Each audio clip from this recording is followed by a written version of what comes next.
So I'm a lecturer in mathematical AI, and I mostly work on outbreak prediction and detection. So using maths and AI means that I get to work on problems that don't have simple answers.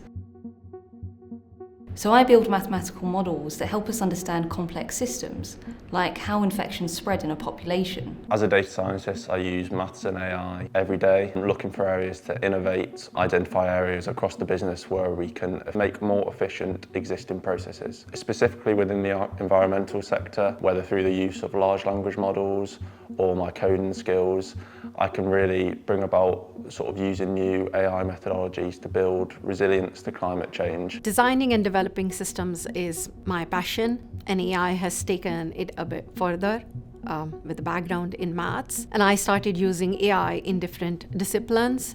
And now I'm working with environmental scientists to address all the sustainability challenges, looking into how decisions in one domain or one ecological part of the system is going to have an impact on others. So I feel really lucky to be working in AI at a point where it's a real inflection point, where it's changing everything in terms of the technology we use. When I started in this job about 6 to 9 months ago, the quality of the foundation models I was using then was primitive compared to what's available just now, right? And it's going to improve again and again and again in the future. So not only is it amazing to be in the mix and building products as everything is changing in our space, but also it's really exciting to be in a career that I know is going to be just as exciting, changeable, interesting, innovative in the next 5 to 6 years too. Having a background in maths meant that I started my career with some familiarity with the concepts behind AI.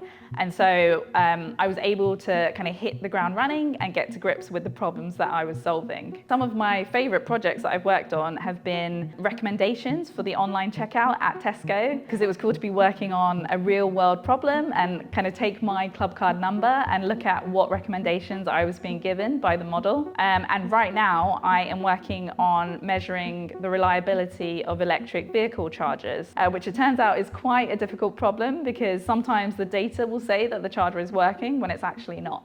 I'm just like you. I'm just like you. I'm just like you. I'm just like you. I'm just like you.